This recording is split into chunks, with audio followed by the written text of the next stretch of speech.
ओम शांति। 17 सितंबर 2021। प्रातः मुरली। बाप दादा के महावाक्य। मीठे बच्चे, इस देह भान से मर जाओ, अर्थात इस पुरानी पतित देह से प्रीत तोड़ एक बाप से सच्ची प्रीत जोड़ो। प्रश्न: संगम पर तुम बच्चों की नेचुरल ब्यूटी कौन सी है? उत्तर: ज्ञान के जेवरों से सदा सजे सजाए रहना, यही तुम्हारी नेचुरल ब्यूटी है। जो ज्ञान के जेवरों से सजे हुए रहते हैं, उनका चेहरा खुशी में फूल की तरह खिला रहता है। अगर खुशी नहीं रहती तो जरूर कोई देह अभिमान की आदत है, जिससे ही सब विकार उत्पन्न होते हैं। गीत: महफिल में जल उठी शमा। ओम शांति। इस गीत का अर्थ कितना विचित्र है। प्रीत बनी है किसके लिए? मरने के लिए। किससे बनी है? भगवान से, क्योंकि इस दुनिया से मरकर उनके पास जाना है। ऐसी तब किसके साथ प्रीत हुई है क्या? जो यह ख्याल में आए कि मर जाएंगे, फिर कोई प्रीत रखेंगे? गीत का अर्थ कितना वंडरफुल है। क्षमा से परवाने प्रीत रख, फेरी पहन जल मरते हैं। तुमको भी बाप के पास आते आते ये शरीर छोड़ना है, अर्थात बाप को याद करते करते शरीर छोड़ना है। ये तो जैसे बड़ा दुश्मन हो गया, जिसके साथ हम प्रीत रखें और मर जाए, इसलिए मनुष्य डरते हैं। दान पुण्य, तीर्थ यात्रा आदि करते हैं, भगवान के पास जाने के लिए शरीर छोड़ते हैं, तो मनुष्य कहते हैं भगवान को याद करो। भगवान कितना नामी ग्रामी है, वह आते हैं सारी पुरानी दुनिया को खत्म कर देते हैं। तुम बच्चे जानते हो, हम इस यूनिवर्सिटी में आते ही हैं पुरानी दुनिया से नई दुनिया में जाने के लिए। पुरानी दुनिया को पतित दुनिया, हेल कहा जाता है। बाप नई दुनिया में जाने का रास्ता बताते हैं। सिर्फ मुझे याद करो, मैं हूँ हेवनली गॉड फादर। उस फादर से तुमको धन, मिल्कियत, मकान आदि मिलेगा। बच्चियों को वर्षा मिलना नहीं है, उनको दूसरे घर भेज देते हैं, गोया वह बारिश नहीं ठहरी। ये तो बाप है, सब आत्माओं का बाप। इनके पास सबको आना है, मरना है। कोई समय जरूर बाप आते हैं, सबको घर ले जाते हैं, क्योंकि नई दुनिया में बहुत थोड़े मनुष्य होते हैं। पुरानी दुनिया में तो बहुत है, नई दुनिया में मनुष्य भी थोड़े और सुख भी बहुत होता है।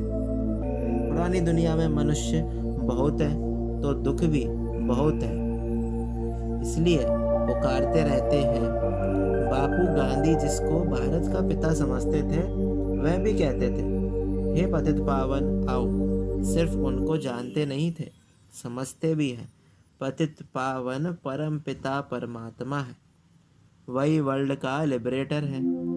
राम सीता को तो सारी दुनिया नहीं मानेगी ना, ये भूल है। सारी दुनिया परम पिता परमात्मा को लिबरेटर गाइड मानती है। लिबरेट करते हैं दुखों से। अच्छा, दुख देने वाला कौन? बाप तो दुख दे ना सके, क्योंकि वह पतित पावन है। पावन दुनिया सुखधाम में ले जाने वाला है। तुम हो उस रूहानी बाप के रूहानी बच्चे। जैसे बाप वैसे बच्चे। लौकिक बाप के हैं जिस्मानी बच्चे। अभी तुम बच्चों को समझना है, हम आत्मा हैं। परम पिता परमात्मा हमको वर्षा देने आए हैं। हम स्टूडेंट हैं, ये भूलना नहीं चाहिए। बच्चों की बुद्धि में रहता है, शिव बाबा मधुबन में मुरली बजाते हैं। वे काठ की मुरली तो यहाँ नहीं है। कृष्ण का डांस करना, मुरली बजाना, वह भक्ति मार्ग का है। तुम कृष्ण के लिए मुरली नहीं कह सकते। मुरली शिव बाबा बजाते हैं। तुम्हारे पास अच्छे अच्छे गीत बनाने वाले आएंगे। गीत अक्सर करके पुरुष ही बनाते हैं। तुमको कोई भक्ति मार्ग के गीत आदि नहीं गाने हैं, तुम्हें तो एक शिव बाबा को ही याद करना है। बाप कहते हैं मुझ अल्फ को याद करो। शिव को कहते हैं बिंदी। व्यापारी लोग बिंदी लिखेंगे तो कहेंगे शिव। एक बिंदी लिखें 10 हो जाएगा, फिर बिंदी लिखो तो 100। तुमको भी शिव बाबा को याद करना है। जितना शिव को याद करते हो तो आधा कल्प के लिए बहुत साहूकार बन जाते हो। वहाँ गरीब होते नहीं, सब सुखी रहते, दुख का नाम नहीं। बाप की याद से विकर्म विनाश हो जाएंगे, तुम बहुत धनवान बनेंगे। इसको कहा जाता है सच्चे बाप द्वारा सच्ची कमाई। यही साथ चलेगी। मनुष्य सभी खाली हाथ जाते हैं, तुमको भरतू हाथ जाना है। बाप को याद करना है और पवित्र बनना है। बाप ने समझाया है प्योरिटी होगी तो पीस प्रॉस्पेरिटी मिलेगी। तुम आत्मा पहले पवित्र थी, फिर अपवित्र बनती हो। सन्यासियों को भी सेमी पवित्र कहेंगे। तुम्हारा है फुल सन्यास। तुम जानते हो वे कितना सुख पाते हैं। थोड़ा सुख है फिर तो दुख ही है। वह सब है भक्ति मार्ग। भक्ति मार्ग में हनुमान की पूजा करो तो उसका दीदार हो जाता है। चंडिका देवी का कितना मेला लगता है, उनका चित्र भी होगा। जिनका ध्यान करेंगे वह तो जरूर सामने आएगा ही, परंतु उससे क्या मिलेगा? अनेक प्रकार के मेले लगते हैं, क्योंकि आमदनी तो होती है ना। ये सब उन्हों का धंधा है। कहते हैं धंधे सब में धूल, बिगर धंधे नर से नारायण बनाने के। ये धंधा कोई बिरला करे। बाप का बनकर सब कुछ देह सहित बाप को दे देना, क्योंकि तुम जानते हो हमको नया शरीर चाहिए।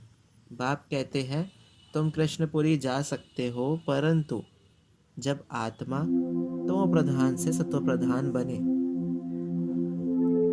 कृष्णपुरी में ऐसे नहीं कहेंगे कि हमको पावन बनाओ। यहाँ सब मनुष्य मात्र पुकारते हैं, हे लिबरेटर आओ, इस पाप आत्माओं को दुनिया से लिबरेट करो। अभी तुम जानते हो बाप आया है हमको अपने साथ ले जाने। वहां जाना तो अच्छा है ना। मनुष्य शांति चाहते हैं। अब शांति कहते किसको है ये नहीं जानते। कर्म बिगर तो कोई रह नहीं सकते। शांति तो है शांति धाम में। फिर ये शरीर लेकर कर्म तो करना ही है। सतयुग में कर्म करते हुए शांत रहते हैं। अशांति में मनुष्य को दुख होता है, इसलिए कहते हैं शांति कैसे मिले। अभी तुम बच्चे जानते हो शांति धाम हमारा घर है। सतयुग में शांति सुख सब कुछ है। अब वह चाहिए या सिर्फ शांति चाहिए? यहाँ तो दुख है, इसलिए पतित पावन बाप को भी यहाँ पुकारते हैं। भक्ति करते ही हैं भगवान से मिलने के लिए। भक्ति भी पहले अव्यभिचारी फिर व्यभिचारी होती है। व्यभिचारी भक्ति में देखो क्या क्या करते हैं। सीढ़ी में देखो कितना अच्छा दिखाया है, परंतु पहले पहले तो सिद्ध करना चाहिए भगवान कौन है। श्री कृष्ण को ऐसा किसने बनाया, आगे जन्म में ये कौन था, समझाने की बड़ी युक्ति चाहिए। जो अच्छी सर्विस करते हैं उनकी दिल भी गवाही देती है। यूनिवर्सिटी में जो अच्छी रीति पढ़ेंगे वे ज़रूर तीखे जाएंगे। नंबरवार तो होते ही हैं, कोई डल हेड भी होते हैं। शिव बाबा को आत्मा कहती है मेरी बुद्धि का ताला खोलो। बाप कहते बुद्धि का ताला खोलने के लिए ही तो आया हूँ, परंतु तुम्हारे कर्म ही ऐसे हैं जो ताला खुलता ही नहीं। फिर बाबा क्या करेंगे? बहुत पाप किए हुए हैं। अब बाबा उनको क्या करेंगे? टीचर को कहेंगे हम कम पढ़ते हैं। टीचर क्या करेंगे? टीचर तो कोई कृपा नहीं करेंगे, करके एक्स्ट्रा टाइम रखेंगे। वह तो तुमको मना नहीं है। प्रदर्शनी खाली पड़ी है, बैठकर प्रैक्टिस करो। भक्ति मार्ग में तो कोई कहेंगे माला फेरो, कोई कहेंगे ये मंत्र याद करो, यहाँ तो बाप अपना परिचय देते हैं। बाप को ही याद करना है जिससे वर्षा मिलता है। सतयुग में तो पारलौकिक बाप का वर्षा मिल जाता है, फिर याद करने की दरकार ही नहीं रहती। 21 जन्मों के लिए वर्षा मिल जाता है तो बाप से अच्छी रीति से वर्षा लेना चाहिए ना। इसमें भी बाप कहते हैं विकार में कभी नहीं जाना। थोड़ी भी विकार की टेस्ट बैठी तो फिर वृद्धि हो जाएगी। सिगरेट आदि की एक बार टेस्ट करते हैं तो संग का रंग झट लग जाता है, फिर उस आदत को छोड़ना मुश्किल हो जाता है। बहाना कितने करते हैं, आदत कोई नहीं डालनी चाहिए, छी छी आदतें मिटानी है। बाप कहते हैं जीते जी देह का भान छोड़ो, मुझे याद करो। देवताओं को भोग हमेशा पवित्र ही लगाया जाता है, तो तुम भी पवित्र खाओ। अभी तुम बच्चों को फूल मुहाफिक हर्षित रहना चाहिए। कन्या को पति मिलता है तो मुखड़ा खिल जाता है ना। अच्छे जेवर आदि कपड़े पहनती है तो चमक उठती है। अभी तुम तो ज्ञान के जेवर पहनते हो, वहाँ स्वर्ग में तो नेचुरल ब्यूटी रहती है। कृष्ण का नाम ही है सुंदर। राजा रानी, प्रिंस प्रिंसेस सब सुंदर होते हैं। वहाँ प्रकृति भी सतो प्रधान हो जाती है। लक्ष्मी नारायण जैसे नेचुरल ब्यूटी यहाँ कोई बना ना सके। उनको कोई इन आंखों से देख थोड़ी सकते हैं। हाँ, साक्षात्कार होता है, परंतु साक्षात्कार से कोई हूबहू चित्र बना थोड़ी ही सकेंगे। हाँ, कोई आर्टिस्ट को साक्षात्कार हो जाए और उसी समय बैठ बनाए, परंतु है मुश्किल। तो तुम बच्चों को बहुत नशा रहना चाहिए। अभी बाबा हमको लेने लिए आया है। बाबा से हमें स्वर्ग का वर्षा मिलता है। यहाँ हमारे 84 जन्म पूरे हुए, ऐसे ऐसे ख्याल बुद्धि में होने से खुशी होगी। विकार का जरा भी ख्याल नहीं आना चाहिए। बाप कहते हैं काम महाशत्रु है। द्रौपदी ने भी इसलिए पुकारा है ना। बाप कहते हैं तुम एक मेरे से ही सुनो और यही श्रीमत औरों को सुनाओ। फादर शोज सन, सन शोज फादर। फादर कौन? शिव फादर। शिव और सालीग्राम का गायन है। शिव बाबा जो समझाते हैं इस पर फॉलो करो। फॉलो फादर, ये गायन उनका है। बाप कहते हैं मीठे बच्चे फॉलो कर पवित्र बनो। फॉलो करने से ही तुम स्वर्ग के मालिक बनेंगे। लौकिक बाप को फॉलो करने से 63 जन्म तुम सीढ़ी नीचे उतरते हो। अब पारलौकिक बाप को फॉलो कर ऊपर चढ़ना है, बाप के साथ जाना है। बाप कहते हैं एक एक रत्न लाखों रुपयों का है। बाप रोज समझाते रहते हैं मीठे मीठे बच्चों, पहले पहले सबको दो बाप का परिचय देना।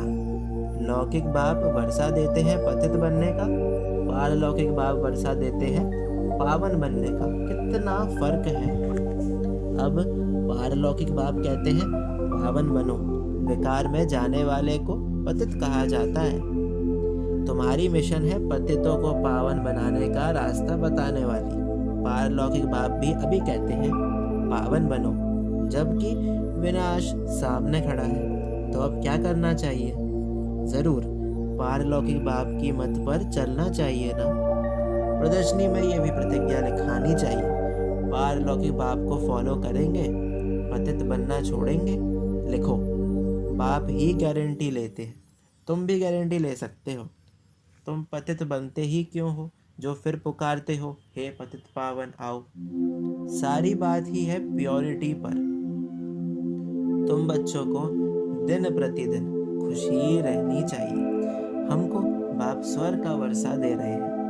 अच्छा, मीठे मीठे सिक्की लदे बच्चों प्रति माता पिता बाप दादा का याद प्यार और गुड मॉर्निंग। रूहानी बाप की रूहानी बच्चों को नमस्ते। हम रूहानी बच्चों की रूहानी बाप दादा को याद प्यार और गुड मॉर्निंग। नमस्ते नमस्ते, शुक्रिया बाबा शुक्रिया। धारणा के लिए मुख्य सार। पहला, कोई भी गंदी छी छी आदत नहीं डालनी है। जीते जी देह का भान छोड़ना है। फूल मुहाफिक हर्षित रहना है। दूसरा, पारलौकिक बाप को फॉलो कर पावन बनना है। उनकी श्रीमत पर चलने की प्रतिज्ञा करनी और करानी है। वरदान, अपनी श्रेष्ठ वृत्ति द्वारा शुद्ध वायुमंडल बनाने वाले सदा शक्तिशाली आत्मा भव। जो सदा अपनी श्रेष्ठ वृत्ति में स्थित रहते हैं वे किसी भी वायुमंडल वाइब्रेशन में डगमग नहीं हो सकते। वृत्ति से ही वायुमंडल बनता है। यदि आपकी वृत्ति श्रेष्ठ है तो वायुमंडल शुद्ध बन जाएगा। कई वर्णन करते हैं कि क्या करें, वायुमंडल ही ऐसा है, वायुमंडल के कारण मेरी वृत्ति चंचल हुई, तो उस समय शक्तिशाली आत्मा के बजाय कमजोर आत्मा बन जाते हैं। लेकिन व्रत प्रतिज्ञा की स्मृति से वृत्ति को श्रेष्ठ बना दो तो शक्तिशाली बन जाएंगे। स्लोगन, गुणमूर्त बनकर सर्व को गुणमूर्त बनाना ही महादानी बनना है। ओम शांति।